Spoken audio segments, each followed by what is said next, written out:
Uh, yeah, live. Right? Assalamu alaikum warahmatullahi wabarakatuh. Dhamaan waan salaamayaa saacad meel baad joogteen dal iyo dibadba kusoo dhawaada mar kale iyo maalin kale cusub cards oo maalin walba mataqaana talaadada nooga barteen inaan dalka Mareykanka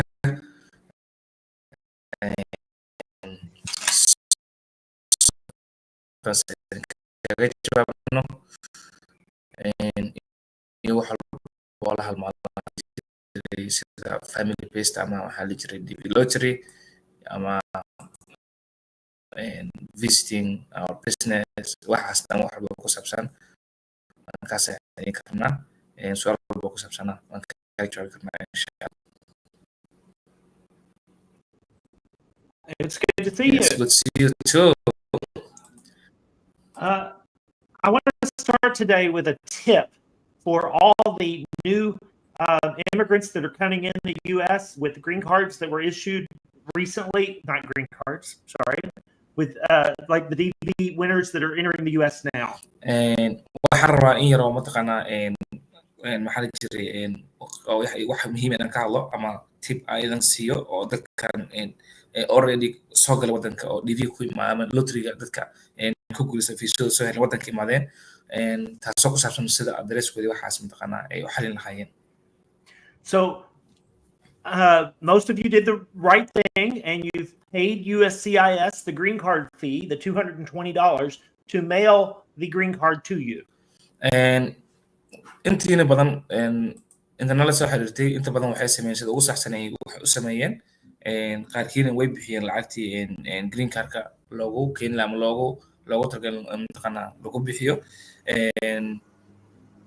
taasna waxa waa USCIS ku bixisay laakiin waa lagu soo meelgelinaya marka dhibaatada waxay ka taagan tahay xagga mailka.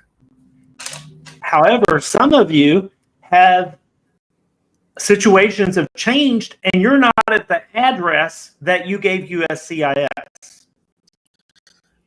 laakiin waxaa jirta dadka qaarkood ama wadanka jooga soo galeen addresska ay siiyeen markay wadanka soo galayeen border controlka ama immigration markay soo marayeen addresskay dhaheen addresskana deganahay aysan ahayn addresska kale ay sheeganayaan ama address kale ay degan yihiin xataa.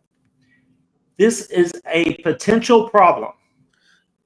tani waxay noqon kartaa yani dhibaato aad u weyn ama dhibaato aad u ballaaran. The reason this is a potential problem is the United States Post Service that does the mail will not forward green cards to a new address. boostada Mareykanka UPS ama United States Postal Service-ka ma ku soo dirayso green card-kaaga address-ka cusub kuma soo dirayso waxay haystaan address-ka loo xaqiijiyay marka ka soo galaysay wadanka albaabka ka soo gashay qof walbo macnaha uu og yahay ama dadka soo galay way fahansiin I think so waa la weydiiyey qof walba address-kiisa inuu xaqiijiyo marka dad qaarkood way xaqiijiyeen dad qaarkood in la soo weydiina laga yaabaa laakiin address-kaaga cusub kuma soo dirayaan qoladan boostada green card-kaaga. So if they mail the green card to an address you are not at, they will the post office will not forward it. Instead, they will return it to USCIS or it will disappear. It will be destroyed. Yes. qolada boostada waxay sameynayaan waxay celinayaan maxaa la dhihi jiray green card-kaaga waxay ku celinayaan USCIS xafiiska laga soo issue gareeyay ku celinayaan kadibna maxay sameynayaan qoladaas green card-ka qashinkii ku darayaan. To get a replacement is expensive and it takes time, usually at least a year, sometimes longer. Yeah. inaad heshid bedelitaanna mararka qaarkood waqti dheer bay qaadanaysaa hal sano ka badan ay kugu qaadan kartaa waana expensive lacagtan ay kugu badanaysaa because waa iqaab lagugu iqaabayo adna ma ku fiicno dee sharcigii aad ku shaqaysan lahayd wax walba way kaa maqan yihiin so waxa waaye dhibaatay kugu tahay inuu green card-kaa kaa maqnaado. So there's two things you can do to avoid that awful situation. waa laba shay aad samayn kartaa oo mataqaanaa kaga badbaadid dhibaatadaas. Number one, and this is important for your entire time as a green card holder, always let USCIS know where you live. tani adi muhiim ku tahay qof yani degenaansho kumeel garaa waddanka yani degenaansho oo waxaa haystaa permanent ah laakiin mar walba waxaa ku wanaagsan inaad u sheegtid USCIS inaad u sheegtid meesha cusub aad deginta ama adres walba aad guuraysid inaad bedeltid because of meeshaas waa meesha wax walba mataqaanaa ay kasoo bilowdaan ay You do not need an attorney for this. You can do this online yourself. tani xataa uma baahnid qof lawyer ama qof kaa caawiya adaan nafs ahaantaada samaysan kartaaba You can do it through your USCIS online account. Yep.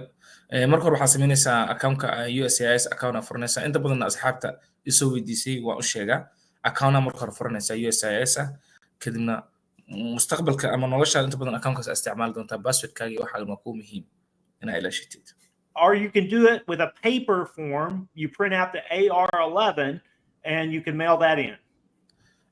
haddii kale waxaa samayn kartaa option kale kuu furan warqadaas formkaas form AR11 aan soo digsanay gacanta ku buuxinay kadib haddana waxaa u diraysaa USCIS taasoo baalkii I think waxay tahay long process waxaa kaaga fudud account gudihiisa aad samaystid But USCIS says that they prefer that you use the online account. Yes, that's the good thing. لكن USCIS waxay mar walba meesha ku qortay idin xitaa waxaan prefer ama aan yani aan jecelnahay dhehen in qofku u isticmaalo online account kana fudud online account-kan aan ku darsado wax walba oo forms ah u baahan tahay meeshay ku jiraan mustaqbalka isticmaal lahayd wax walba dawladda kaga baahan tahay ama form walba tax IRS way ka wax walba u baahan tahay meeshay ku jiraan USCIS account ka helay form badan ay ku jiraan The second thing you can do, here's an important tip to avoid this bad consequence, is to make sure the post office knows that you live at the address that you live at by putting a piece of, a piece of paper like this. Right. Abdullahi. Write that. Yeah. And then tape it inside your mailbox. Gotcha. Yep. And that way, the person that delivers the mail knows that Abdullahi lives at this house. That he's it's another family that usually lives there that's there, but now Abdullahi is there too. This lets the postal person know. Yep. And also that's what I recommend most of them whenever they ask me. Thank you for letting that question. inta badan waxaa la sameeyaa dadka moogtay hadda imaanay waddanka hadda soo galnay qof guri meeshan ugu sii diyaarsanaa ma jiro qof walba guriga kusoo degay guriga kusoo degtay wuxuu leeyahay post office inay baxaan oo kusoo diiwaangeliyaan oo boostada la taga maahan keliya waxaa u baahan tahay warqad baa jirta magacaaga ku qoraysid ama guriga dadka degan magacooda ku qoran yahay unbaa lagugu darayaa ama just warqadaas qaad haddii guriga dadka degan horey degnaya adiga you don't care adaa meesha soo degtay piece of paper qaad meelkas dhex dhig ku dhaji meel laga geliyaa jirta xataa warqadii meel la geliyay leedahay meelka oo mataqaana loogu talgalay geli meelkaas magacaaga iyadoo ku qoran because qofkan meelka maalin wax keenaya wuxuu ogaanayaa magaca meesha ku jiro inuu gurigan degan yahay Abdullahi yaa meesha degan ama Ali yaa meesha degan already magaciisa ku jira ninkan ma celinaya warqadda laakiin maanta ka waayo magacaaga meeshaas adreeskan aad ku cusub tahay dee waxba kuma hay ninkan wuu celinaya automatic wuu celinaya magacaaga waa qasb inaad meesha gelisid si uu ninkan alaabta ama wax oo warqadaha keenaya uu ku arkaa ina meesha aad degan tahay oo uu fahmaa maxaa la jiray adreeskaas inaad ka mid tahay dadka degan Okay. So let me add this. waxa weeyaan inta badan dhibaatada haysato waxa weeyaan dadkeena Soomaaliyeed qof walba wuxuu rabaa adreeska inuu dhaqso bedesho adreeska waa easy inaad bedelato laakiin waxaan kaga digayaa mar walba adreeskaaga ilaa iyo green card-ka aad ka heshid ha bedelinin adreeska waa ogahay dadka qaarkood waxa waaye waa maxaa la jiray waa dhibaato waxa iska jiraan caqabado qaar iska jiraan oo qof walba oo yani uma sahlano marka meeshan yani u imaado wax badan oo la kulmi karaa qofka adreeska uu ku qornaayo mataqaana isqaban karaan wax walba dhici karo laakiin commented adreeska marka hore ku sheegatay inuu kugu soo dhaco green card-kaaga kaasaa muhiim ah green card-ka hadday shay wax walba haysataa keli wax ka maqan waa passport-kaaga marka passport-ka kaaga imaanayana waxa muhiim ku ah inaad green card-kaaga haystid hadduu mar asi ka habaabana waa dhibaato badan ama dhib badan oo mari doontaa asagana waxaa ku heli kartaa in adreeskaaga saxdid adreeskaaga mar walba kuu saxnaado kadib change garee addresskaaga marka green cardka heshid USCIS account galaysaa postal office ka galaysaa darted account meesha ku bedeli kartaa waa easy laakiin marka hore make sure addresskaagii soo sheegatay markaad soo mareysay board of entry-gaaga ama addresska ku sheegtay DS260-gaaga ha kugu soo dhaco green cardkaaga ku dadaal. Go ahead, course. Thank you. Okay, so do you have anything you wanted to talk about today? Yeah, I also want to remind them, those who are doing, their entries. I see a lot of people trying, to make their or to try their luck and submitting their entries to Levy 2026. And yeah, please make sure everyone did the right thing and follow the instructions. Yes. There is one instruction that is not logical that I like to stress and bring to people's attention. And that instruction is, let's say that you were married before and the person you were married to before had children. And instruction qaarkood ama shuruudaha qaarkood waxaa ka mid ah hore u soo guursatay kasoo qaad nin soo guursataa tahay gabadha soo guursatana caruuray ku haysaa. Those are your stepchildren. kuwaasi waxay ku yihiin stepchildrenkaaga yacni caruurtaada mataqaana hooyadooda kala tagteen. In the law, in your mind, you may think they are not my stepchildren because I got a divorce. lowga ama mataqaana sharciga wuxuu ku leeyahay ama waxa leedahay adi divorce sameys waa furtay laakiin hadda step children ay ku noqdeen ama ilmo mataqaana like adan yacni oo baalkii ku heen camal ay ku noqdeen ii sheeg like adeer ina u tahay camal waxaasay noqonayaan.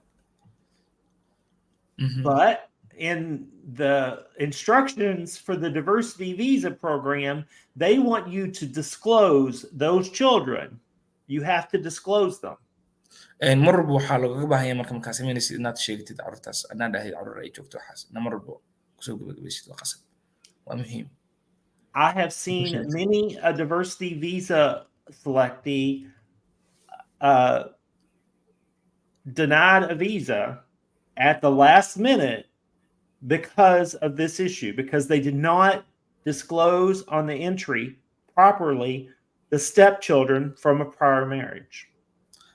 dad badan ayaa jira oo mataqaana ku waayeen xilli dambe ama markay interviewga mareen kadib dhibaatadaas qabsatay marka hore caruurtoodii sida saxda ama instructionka saxda ahayd imaysan raacin ama imaysan ugu sheegin laakiin caruur ay jirto oo mataqaana aad dhashay oo hooyadoodii soo kala tagteen laakiin caruurtaas haddaada mataqaana xilli dambe aad sheegtid ama lagugu qabtaa lagu dhaho caruurtaas na ku sheeg haddii waxaa weeyaan waa indhaha caddaynaysaa taasna fiisaha kuweynaysaa. And there's another thing, Kurt, and many of them, when they are doing the entries, they select this one is about education. They tell you that, and the government allowed that there's, high school diploma and no high school. It's like something I didn't understand though. It's like high school diploma, no high school diploma. And some courses you invest some courses partial degree on up to master or up to doctorate. There is like a lot of steps. So sometimes our community or Somali people they think that government they accept the day of like let's say this person was selected and he doesn't have a high school diploma. He selected less than high school diploma. And that's what they offer. And finally, or the day of or during the interview, they don't accept less than high school diploma. What that person do? Right. So on the entry, you need to be accurate on what you have. Yeah. That's what you're saying, right? Sure. Yes, but let me say this. The instruction allows you that you can select even you don't have high school diploma. But the day of interview, they will need you that to have an interview. They will need you that you have a high school diploma, Right. at least, or higher. Sometimes there's a situation where you don't have a diploma on the day of entry, but you're 18 or something. You're almost there, and so as long as you have it as at the day of interview, you are okay. Well, Okay. you should be okay, Yeah. ideally. Yeah, but somehow I saw some people that they got refused about that issue. Yeah, it is tricky. Yeah, it's So tricky. you have to be careful with your entry. Yeah. Something I wanted to complain about, if you're watching State Department, I don't know if anybody from the State Department, other than their lawyers, actually watch our live, but if you are watching State Department, why are these the languages that you have translations for? Uh, How many of these countries are in Africa? Does anybody in Africa speak Portuguese or Polish? yes, Or yes, yes. They speak Portuguese, French, but they don't speak Turkey. I I mean, think the majority. Somali people speak Turkey, small few, but I don't think Right. But What I'm saying is there's a lot of languages that they could give these instructions yeah, that would be more appropriate than the language yes. they've chosen. At least they even add Swahili. Even there's no, they didn't include Swahili. There's a lot some countries that they speak Swahili too, and I'm going to complain about that on Twitter right now. I don't think anybody reads my tweets, but at least I feel like I did something. they will address it. Just post it. Why are these the languages that They should have Somali language also. Turkmen, Uzbek, Portuguese, Polish, Ukrainian. So even they don't have French. Most of the African countries they speak French, Swahili, and Portuguese.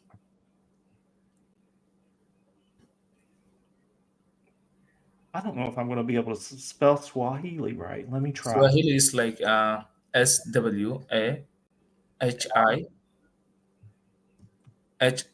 Yep, Swahili. Swahili. Swahili. I'm going to Google it. Oh, I was going to spell it wrong. Oh, W. It's like S as in Sam. I lied.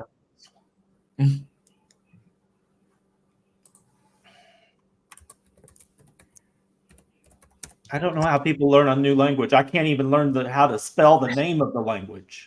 Do you got it? I just posted in the comment. Okay. The comment, yeah. Why have you translated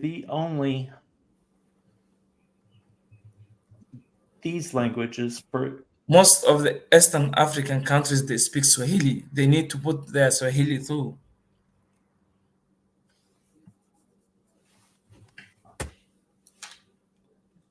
Why not languages spoken in Africa? Yeah.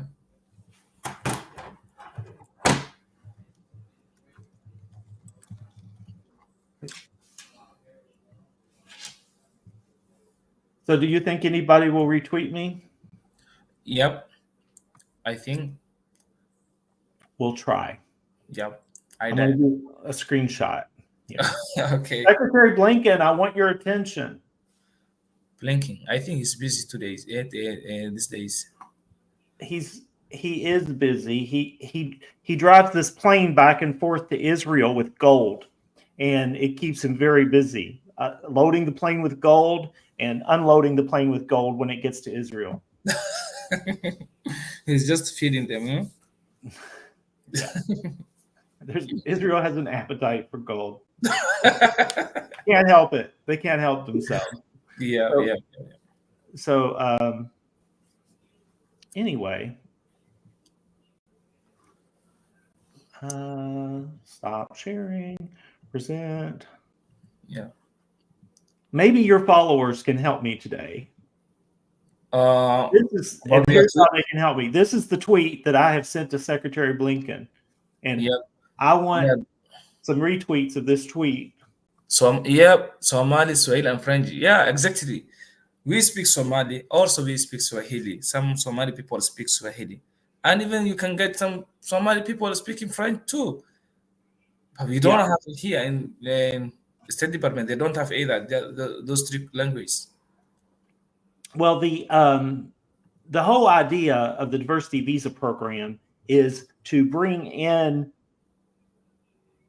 to give opportunities for immigrants from countries that we traditionally have low levels of immigration. Well, most of those countries are in Africa. Yes. So and Africa, they get the most of the highest. I think they get the most of the visas. So there should be languages from Africa here. So that's my point. If you want to translate that, and then we'll go. Okay. And course wuxuu sharaxayay inta badan State Department markii wax soo dhigaan ama news ahaada ama instructionka qofka loo tiriga xariisana ama wax walba ku saabsan xaaladooda la halmaala inta badan waa English on official language ah iyo luqadaha kale hadda hoos ugu jeedin oo yani screenshot ka qaado oo soo Twitter gareeyay waxaa la jira wuxuu ku yani u diray ama yani uu tag gareeyay wasiirka arrimaha dibadda ee Mareykanka Secretary Blinken soo jeediya intentionkiisa si loo helo luqad dadkeena Soomaaliyeed at least dad badan waxaa jira Swahili ku hadla majority of us-na waxaa inta badan waxaan ku hadalnaa Somali at least inaan ka helno Somali ama Swahili sidoo kale dad waxaa jira Faransiis ku hadlo oo Soomaali ah oo wadamadaas Afrika bariga dhexe waxaas joogaan oo markaa waa la helayaa marka at least in luqadaas lagu turjumaani karo yani qof Soomaali wuxuu fahmi karo dadka qaarkood waxa waa inay fahmi karaan laga yaabaa Englishka inaysan fahmi karin luqadaha meesha ku qoran kale marka at least waa xawiyaan inaan u sheegno in loo baahan yahay ama dad inay jiraan oo luqadaas fahmayo loo baahan yahay inay mataqaana ay u qabtaan sidoo kale lagu soo daro luqadaas in laga saacideeyo si ayaguna u fahmaan waxa loola jeedo instructionka iyo wax walba ku saabsan. Okay, Omar asked a question that I get that comes up a lot, so let's talk about it. Okay. He says, "Can I add my sister's children? She died, and I give their payments." I don't know what he means by the last part, but I understand the situation. Yeah, and Omar Abdullahi, Omar wuxuu dhahay ma ku darsan karaa ilmaha walaashii dhashay walaashii way dhimatay camal kalada Ilaahay u naxariisto xaaladdu waan fahmi karnaa dhalinyarka so much chapter go ahead Curtis. This is a very sad situation because there is not a visa category for petitioning for your niece or nephew. horta waa xaalad xun oo mataqaana carruurta walaasha ka tagtay aydan Ilaahay u naxariisto ayaguna ku karaan Ilaahay ka dhigo tan labaad ma jirto category ma jirto oo mataqaana ilma abti u tahay ama ilmo mataqaana yani abti u tahay inaad ku darsan kartid ama ma jiro way oo mataqaana Mareykanka u yaalo lagu soo qaadi karo carruurtan abti oo hay waxaas category ama sharci ugu yaal ma jirto xagga oo socdaalka Mareykanka. If you're in Somalia, since Somalia is under Islamic law, adoption is not recognized. hadda Somali joogtid Soomaalina mataqaana waa wadan sharci islaam ka jiro marka adoption kana ama kurismadana mataqaana wax mataqaana laga aqoonsaya maaha. So it's possible, but you need to hire an attorney that is specialized in international adoption.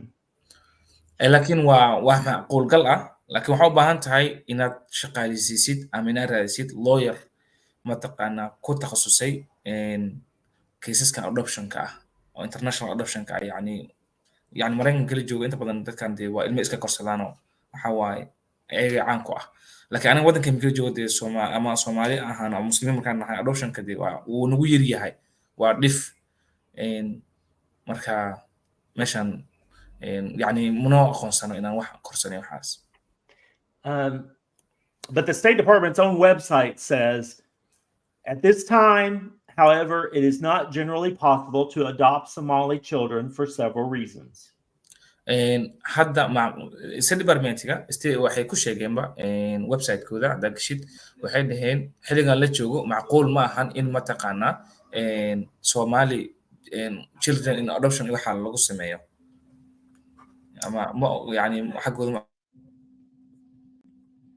So if it may take you years to do what you want to do, and you have to overcome many legal obstacles to do it. waxyaabo badan oo sharci ah mataqaana ama ka imaatid weeyaan oo mataqaana wadooyin badan aa u martid soo hore kugu sheegin waa waxaa u baahan tahay lawyer ku takhasusay arrimahaas adoptionka waxaas inaad raadisid. It's very unfortunate. Yeah, waa xaalad mataqaana nasiib darra ama aad ugu xunna. Okay. Oh, we have a lot of questions here. I didn't even see the other questions. Do you want to pick which one you want? Pick this one. Noor Amin oo wuxuu dhahay assalaamu calaykum walaal Abdullah waa ku salaamay waxaa ahay team 2024 safaarada Thailand ku maray 2020 igu dhameeyeen waxbarashada Somali dood ka keeneen laakiin work experience ku qanceen team 2025 saameyn ma ku yeelan kartaa. Noor Amin said that he was one of the DV 2024 selectees and his post was Thailand, I think Bangkok, and he ended up for 220 unfortunately, and the problem was he had a Somali educational documents. They also asked about work experience. Even I had some, right, that they also asked those questions. So, does 2025 DV selectees affected this Thailand rules? So, wait, I didn't understand the last part of the question. Yeah, okay. The problem he had, or the problem he had faced, does or did 2024, right? He was 2024. We are going, or we are now handling for 2025, right? Oh, right. Okay, so yes. Let me see if I can answer. Those, yep. Okay. He is not alone. Okay. If we look at the statistics for the end of the fiscal year for DV 2024, we see that there were 2,383 cases stuck in 221G, and actually even more stuck and refused, where they may think they're 221G. Yeah. But basically, this happens to thousands of people every year. That thousands of DV selectees will pay the fees to be interviewed and never get a final decision before the end of the fiscal year. Yep. Walal Noor Amin horta kaliya martii dadka loogu dhameeyay 220G ama way tirbadan yihiin safaaraduna ma ahan Thailand kaliya inay waxbarashada mataqaana xagga tan Soomaaliya ay dhibaato yani ama dhib ku qaba ama ogolaansho mataqaana aysan haysanin inay ogolaadaan laakiin kaliya martii waa ujeedaa numberka meesha ku qoran refugees caadiga waxaa ku dhameystay 6262 220G waxaa ku dhameystay 2300 83 marka dad badan kula qabo sanad walba saas weeyaan way sameeyaan soo marka waa wax nagu cusub ma. We hate this and we think it is unfair. Tani waa nacbanahay waxaana u haysan inay tahay wax oo mataqaana xaq aan ahayn. That's why for DV 2024 we filed, I don't know, about 10 lawsuits on behalf of Somalis that were stuck in AP, and actually a couple Russians also. 2024 waxaan sameynay ka badan 10 maxaa la jiray lawsuit oo Somali ah iyo qaarkood waxaa la jiray Russian ahaayeen oo lottery ahaayeen. So dhibka jiray wuxuu ahaa qofka markii laga dacwoodo ama lawsuitka aan ka furno dowladda attention-kooda waxay ama siinaysaa ama ka keenay ama soo jeedinaysaa waxa waa qofkan wax lagu haystay oo mataqaana waxa jira laakiin marba dhibka soo taagan waxa waa dadka Soomaaliyeed waa lagu dhibaa safaaradaha caalamka ee Mareykanka hadii noqoto waxbarashada iyo wax kale. But it is too late to do that now. You have to do that earlier in the fiscal year. Those cases we filed like from, I think, April through July. Those lawsuits. hadda laakiin lawsuit waxaas midna ma shaqeynayo waaba late lawsuitka waxaan sameynay ama aan sameynaynay waa April ilaa iyo July inta u dhexeysa aan qabanaynay so marka hadda haddii lacala ay noqon lahayd xitaa lawsuit aan qabano kuma caawin karto. I'm proud of our team and our lawsuits this year. We did get a lot of the visas issued for our plaintiffs, and we think that the lawsuits were one of the reason. However, not just like last year, not all of our clients were issued visas, and that's sad. And heart goes out to the people that did not have success. Yeah. maanta waxaan ku faraxsanahay sanadkan waxaan loo daabacay inta ugu badnayd ama inta lottery aan ka gudbinay lawsuit oo dadka DV lottery ahaa intaas aad baan ugu faraxsanahay markii loo eego sanadkii hore inta badan dadkeeni ama dadka mataqaanaa lawsuit ka soo gudbisaday qaar badan mataqaanaa loogu tagay loogu dhameeyay wax wax xidhin laakiin sanadkan waxaan ku faraxsanahay teamkayga iyo mataqaanaa dadka la shaqeynayay san mataqaanaa u wada guuleysanay qaasatan anna sidoo kale waxaan ayaa dadka Soomaaliyeed I think waxay ahayd sanadkan wuxuu ahaa ama aan sanadka intaan joogay aan bilaabay shaqada aan ku jiray Soomaalida ugu badneed aan arkay oo lawsuit samaysay ku dhiiratay kuna guuleysatay. So you don't have any advantage. I see 2025 here. You don't have any advantage in 2025. The selectees for 2025 were already selected back in May. So all you can do now is enter 2026, but you've only got a little bit more than 3 weeks to do that. Yep. Noor, hadda wax advantage kama helaysid saacadna waa la socotaan filaya qoladan hadda galaysa 2025 laakiin waxaa ku furan inaad samaysid 2026 kan soo socda. Court Noor was asking about the issue he had faced Thailand. This issue is it something that stands or something that they are gonna wipe out? They are not like something that's gonna come back. Those like are doing right now their interviews, or some people that they are going Thailand and Thailand they are not even accepting Somali education.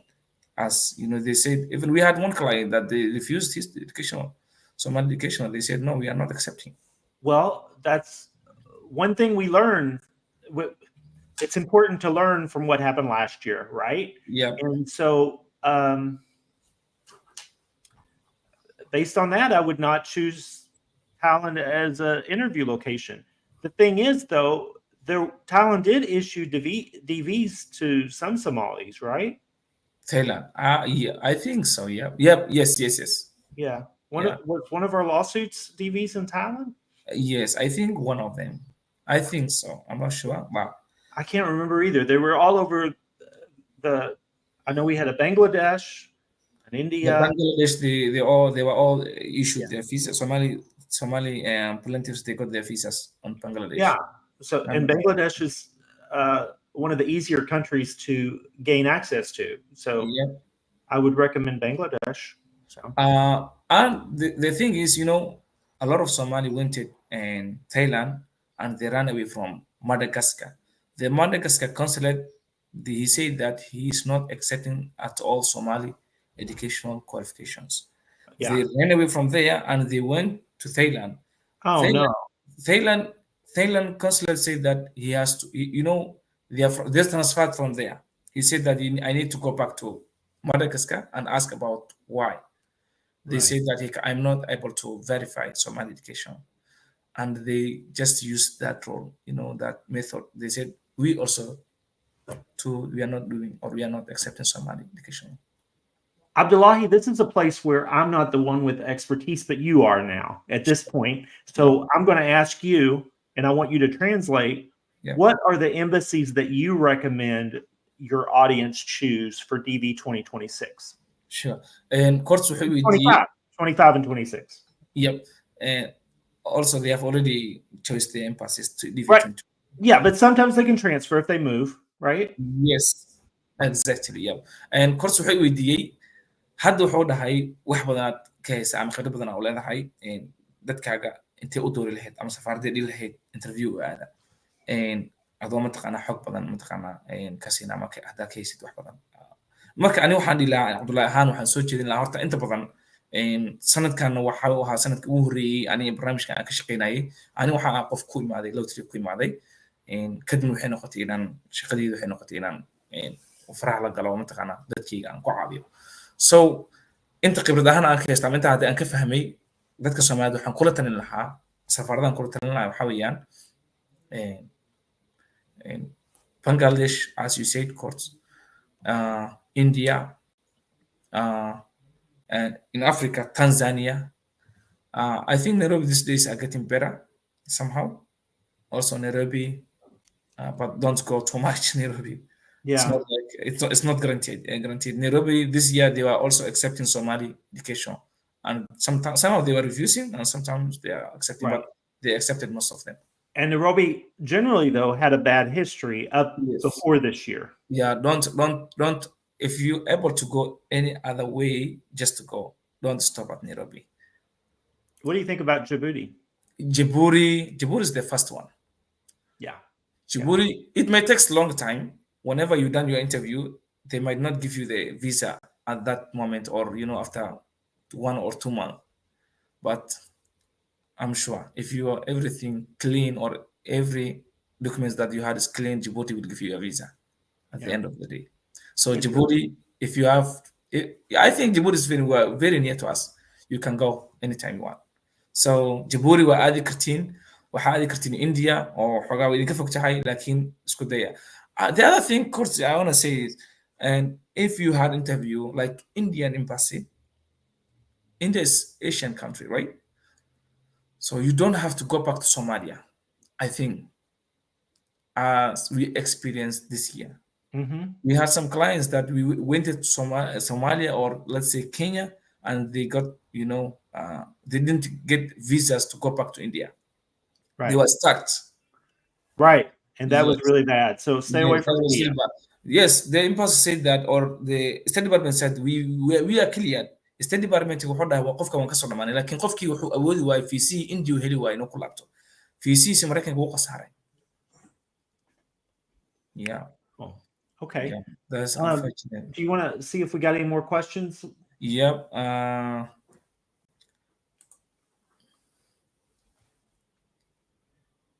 And Musaipa Abdullahi Omar haddaa loo tiri xareysto ilmahana aabahood haysto ani keliya ma bixi karaa hadduu ii soo baxo.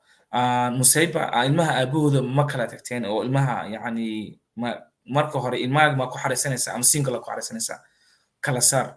Haddaa single ku xareysid keligaa waa hadda ilmaha aabahood iyo ku xareysid macal carruurtaada waa inaad la soo baxdaan. And Musaipa, she asked about, she said, if I do my entry alone, or she just said, if I do my entry without my children, and my children that she don't have her children like the father has the children. So she's alone actually. Right. If she does the entry and got selected, is she able to add her children? Is the case? If they were disclosed in the entry. Yeah, that's what I was saying. Okay. But I also want to warn people who decide to get issued a diversity visa and then come to the U.S. and petition spouse and children. Understand that is not a quick process, that it could take 5 years. And dad qaarkood waxaa jiraan ay sameynayaan inay dhahaan carruurteeda waan kasoo tegayaa ama xagga ilmaha ama aabihii iyo gabadhii ama ninkii naagta soo baxeen carruurtan xagga looga soo tegay kadib waxaa la hayaa maxaa la jiray dib aan ugu dacwanaa. Waxaad fahantaa processka ay qaadanayso process yar maahan. Waqti badan 5 sano iyo ka badan ay qaadan kartaa. Yeah. Okay. You can read this. Oh yeah, I'll do the English. How dear sir, if someone missed part of his name at the initial entry form DS5501 and corrected in the DS260, what are the key documents for interview for facing this issue? And Thalinka wuxuu dhahay maxaa weeye qofka mataqaana hadduu qalad sameeyo magaciisa markuu koodii hore developer uu xareysanayay wuxuu sameeyay magaciisa qalad sameeyay laakiin wuxuu correction ama sixitaanka ugu sameeyay DS260ga maxay dhibaatay ku yeelanaysaa marka interviewga qofkaas marayo magaciisii oo qaldanaa marka uu ku cadaystay kadib dib uu ka saxay maxaa hadhoodii oo effective yeelan kartaa marka interviewga maraa First, I want to say you are correct to be concerned. marka hore waxaan dhahayaa waad ku saxan tahay inaad mataqaanaa sidaas mataqaanaa xaaladaas aad ka weyshid ama ay ku noqoto wax kuga tagin The instructions for the diversity visa program are clear on how to determine your name. waxay ku caddahay shuruucda loo dejiyey barnaamijkan sida magacaaga mataqaanaa u saxan lahayd ama si wax walba mataqaanaa aad u mari lahaydba wax walba ku saabsan magacaaga So, as it appears on your passport, it's here. I've actually pulled up the instructions for DV 2026. I think that they're the same. yeah So it's always it tells me that you did not even look at the instructions when you get your name wrong on your entry. I'm using you as an example so that other people don't make this mistake. correct waxay i tusaysaa uu dhahay sida hadda usoo qortay ama su-aasha ninkan soo jeediyey inaadan akhrin instructionka instructionka waxaa ku cad haddaa qalad aad samaysid magacaaga si aad u samaysan lahayd ama u hagaajin lahayd So it's instruction number 1. You use the name comes from the passport. Okay. So if you did not follow that instruction and you're in this situation of the someone you're talking about, you need to bring all the evidence that you have, not just enough that would be sufficient. Okay. So Sure. you have birth certificate, you have school records, you have identification cards, every single thing you have that Yep. proves you are that person, you need to take it with you to the interview because Correct. you are hoping that the consular officer believes you. Correct. Okay. magaca waxay ku caddahay qofka soo u hagaajsan lahaa shuruucdii ku caddahay barnaamijkan DV Lottery u yaallo hadduu qofka qaldo secondly qofka hadduu wax qaldo magaca horta wuxuu ka imaadaa baasaboorkaaga magacaaga waa baasaboorkaaga baasaboorka soo qorayn baa magacaaga marba tan xigtaa waxay tahay haddii wixii kaa qaldoomaan hadhowdii aad dee wixiina aad sixiyeysa baasaboorkaaga iyo magacaaga caadi is lahayn oo DS inaa ku saxdo waxaasna waa dee waxa oo mataqaanaa ma ahan complete ah ma ahan maxaa la jira wax dhammaystiran marka waxaa lagaa rabaa inaad samaysid wax walbo caddaynaya magacaas saxda ah aad meesha ku xariistay inuu yahay inaad soo qaadatid maxaa weeyaan waa iskuul haddaad dhigan jirtay iskuul ID-gaaga soo qaado ID caadi haddaa leedahay sharci caadi ID-gaaga soo qaado maxaa la jiray daktar warqad daktar haddaa haystid soo qaado wax walbo caddayn kara magacaaga saxda nusaa u qornaa oo record ah way ku anficaysaa maanta interviewna soo qaadatid mataqaanaa lagu aamino ama wax kugu saxmaan tanna inta badan soomaalida way qabsataa mar walbo waxaad ku dadaashaa wax walbo ku ahaa maxaa la jiray recordkaaga inaad soo qaadatid magacaaga dambe oo qaladay waa laga guuri karaa markaas waxaa recordkaaga lagu raacayaa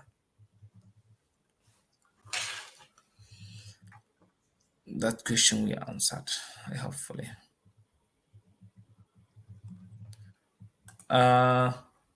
Mus'ab Bashir and how DV Lottery works, how the diversity visa program works.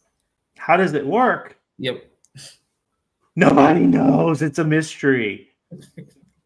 A computer, okay, like 18 million people enter, millions of people enter, okay, every year, and then a computer determines about 100,000 that can go to the next stage. Sure.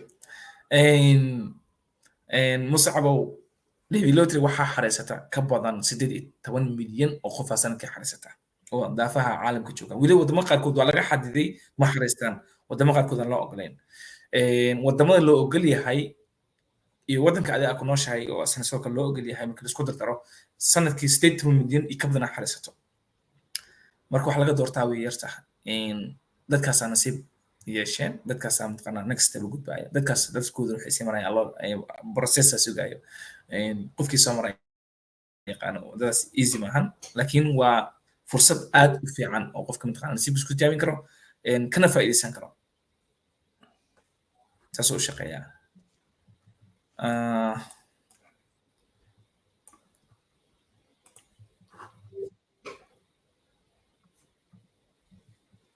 Abdullahi Abwanka, Abdullahi waan ku salaamay walaalo India case yar say ku tahay.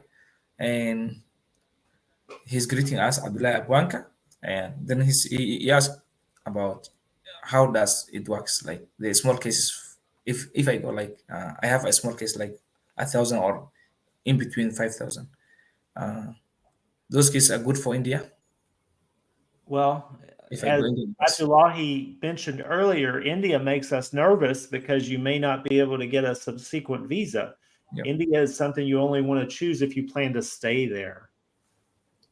Yes, abwaanka dhib ma lahan kiiskaaga doyariyaha iyo waxaas India way ku aqbalaysaa.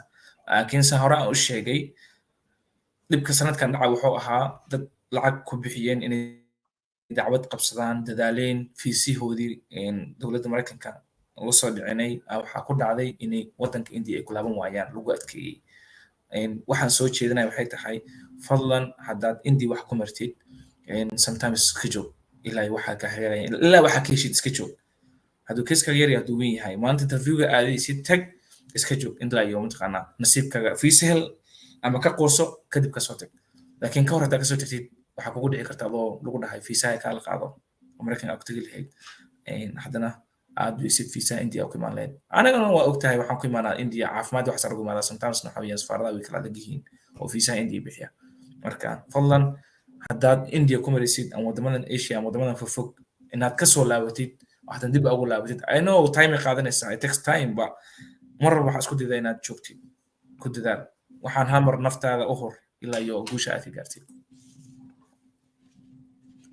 Xabiib Maxamuud, haddii shahaadooyinkayga iyo passportkayga xagga magaca typing error ku jiro wax saameyn ah ma ku yeelan karaa maxaase xal noqon karaa? I think we have already answered this question.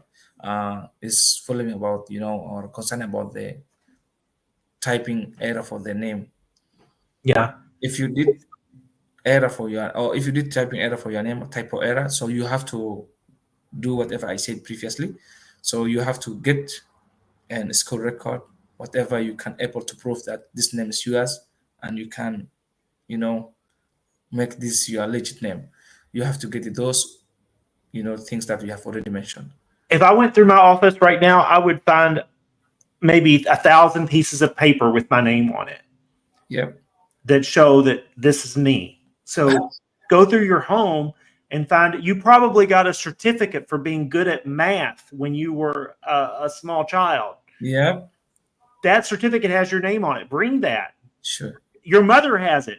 Ask your mother or your father for what papers they have about you as a child. I mean, there's lots of evidence that you can bring to help confirm your identity. Sure. Xabiib walaal hore aan u hadalnay wax iskaa qaldamo magacaaga waxaa ku sixi kartaa recordkaaga. Record waxaa ku noqon karaa wax walba hore ah hoysatay like iskuul soo martay sida wuxuu ka dhawaajiyay warqada laga yaabaa imtixaan aan ku gashay waagi hore imtixaanaan galnaa ama iskuul la tagaa warqada jirto magacaaga ku qoran yahay lagu saxay taas xitaa evidence ku tahay waa wax bay ku taraysaa wax walba magacaaga saxan ku qoran ku cadeyn kartid oo record ku ah waxaa la imaanaysaa ama maanta interview la tag soo u fahmo qofkan interview ka qaadayo sisan kugu noqon dhibaato inta yar oo aqaladay insan dhibaato kugu noqonin u saxdid intaas u baahan tahay inaad geysatid. Okay. Okay. This live is right now or yeah, we are live right now. We are live.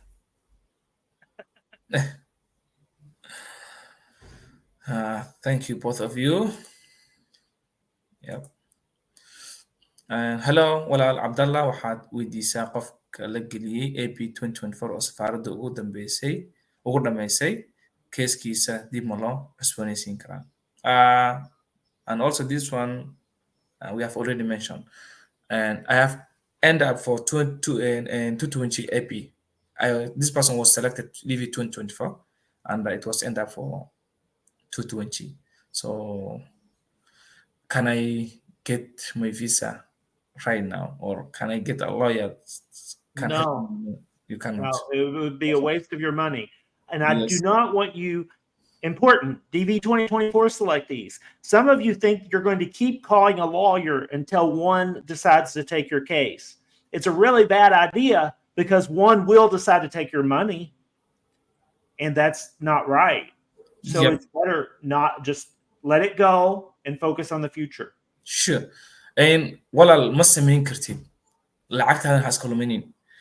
DV 2024 season wuu dhamaaday September 3 hadii la gaaro wax ka dambeeya male qof kaa siin karo ma jirto ilaahay hadduu ku qoran ma sheegin laakiin dee sharcigiisu ku qoran waxba ma taqaana ma jiro dad badanna wayna soo wacayaan ilaa saakadan dadaan la hadlaaya ma taqaana about dhibaataas haysato kulliin had lawyer ma qabsan karaa lawyer lacag ha isaga bixinin dee qofkii oo ma taqaana ilaahay ka baqayn wuxuu ku dhihi karaa dee qabso waa u baahan tahay saas sameey laakiin waxba ma jiraan just ka fikir inaad mustaqbalka ka fikirto waa qolada hadda xariisina la xariisitid si ma taqaana nasiibkaaga ama khibradda aad haystid aad u tijaabiso mar kale laba jeer ma xariisan karaa si janiska u helo can I do double entry Can I do double entry? Enter more than once? Yep. No. And you will be disqualified from the DV lottery if you do Yes, if you follow the instruction, there's I think the first instructions that say that if you do twice or double chance, it's not allowed. You will disqualify. haddaad samaysid laba jeer waad ku dhacday lama ogola disqualify la noqonaysaa waxyaaba ugu horeeya mataqaanaa oo qofka loogu digayna ka mid tahay you cannot do double Zainosh Jama I think this guy we familiar we are familiar this guy You know this guy? you know he's a former plaintiff Oh, okay, great. 2023 Okay, what's the question?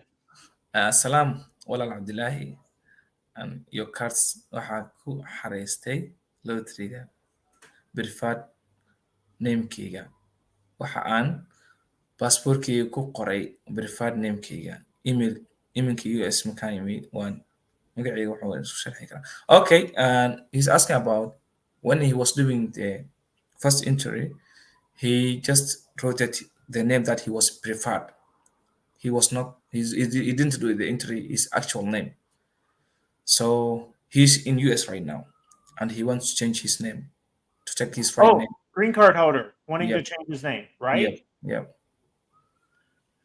Two options. Yep. A name change, by the way, is not done through the federal government. It's done through the state government generally. Sure. So he could go to his local county and change his name. That's one It's option. easy. Cool. Translate that. And xanoosh walaal waxaad u tegi kartaa horta magacaaga inaad badashid maahan dee government baalkii maxaan federal government ma qosiso waxay qosisaa statekaga aad tegi kartaa yani meesha kugu dhow oo mataqaanaa oo county councilka ah kadibna xaggaa ku bedelan kartaa magacaaga I do not recommend that option. Number 2, right? Yeah, I recommend option number 2. And option number 2 is wait until you naturalize because that day it's easier and it's free. Cool. tan labaad waxaa weeyaan ani aan kusoo jeedinaya hadda option number 1 kuguma la talinaya inaad aadid hadda inaad magaca badishid tan aan kula soo jeedinaya waxaa weeyaan ilaa iyo neutralize-ka ka helaysid ilaa iyo dhalashada ama shahaadada lagaa siin doono iska sug maantaas waa easy saa ku badishid waana free. If you decide to change your name before you naturalize, you're going to have a green card with one name, and then your name is something else. And that's going to cause you problems when you try to travel in and out of the US. It's going to put you in secondary. It's just going to cause complications and confusion, sometimes paperwork delays. And I just don't recommend that people run around with two different names. Wait until you naturalize as a U.S. citizen, and then that day they will let you change your name to whatever you want. If you want to change your name to Elvis or Madonna that day, that's what you can do. Yeah. But wait until then. magaca marka hadda badishid oo stateka magaca ka soo badishid waa markaas yani waxay noqon kartaa markaad travel iyo waxa galaysid ama markaad safar u baahan tahay ama waddanka markaad ku laabanayso adoo green card kaaga haysto dhibaato kugu noqon kartaa confusion keeni kartaa taasi waxaa ka dhalan kara in mataqaanaa adhoodii lagu dhahaba lagaa shakiyo ama sharciga lagaa laabto laakiin waxay easy kugu tahay ama ay kugu wanaagsan tahay maalintii naturalizationka ay helaysa ama lagu siinayo ama US citizen aan qor rabtid inaad si easy ah ku bedelatid magacaaga saxda ah wejigaaga haddii wax iska bedelan gar weyn aan leedir kartaa iska xir dartid ama gar kaaga deyso markaas adiga qofka caadiga noqo yani waxaaga exactly markaas aan taqaano waxa ugu dambeeya aad samayn kartaa so hadda iska hayso confusions aysan u dhicin magacaaga hayso green cardkaagana sidiisa ku ahaado laakiin waxaad bedeli doontaa markaad taqaanaa sharciga aad qaadanaysid sharciga weyn thank you for clarifying that cards a lot of people that they messed up and they just want to try to do that right now. Well, it's possible. It just causes you problems, and I don't want people to have problems. Okay, this is the last question. We have to wrap up. Yeah, we have a lot of questions today, so I don't think we can make it. Next Tuesday, but let's do this one. Yep. Tani waxay noqon doontaa su-aasha ugu dambeyso aan samaynayno ama aan ka jawaabi doono dadkan uga soo jawaabin please si mataqaanaa waxay la soo xiriirtaa direct ama course la soo xiriir ama nila soo xiriir si aan kaaga caawino insha allah ama talaadadan baan isku soo laaban doonaa hadduu ilaahay raaco su-aashan ugu dambeysa ka jawaabi doonaa maxamed xasan cumar hadday kala duwanaadaan magaca passportka iyo documentska ka kugu qoran tusaale maxamed ama Mohammed double M Mohammed okay Hassan ama Hassan or Omar ama Omer saas hadday kula yihiin wax dhiba ma ku keeni kartaa okay this one also referred the name type of error like I wrote my name like Mohammed. You see, as he wrote here, Mohammed double M, ama Mohammed, M-A or M-O. That's okay. different. He doesn't need to convince me. He doesn't need to convince you. He doesn't need to convince our audience. Yep. He only needs to convince the consular officer Sure. that he is credible, that he is telling the truth. Okay? Gotcha. There's no reason to try to convince me. There's nothing I can do to change your mistake. Sure.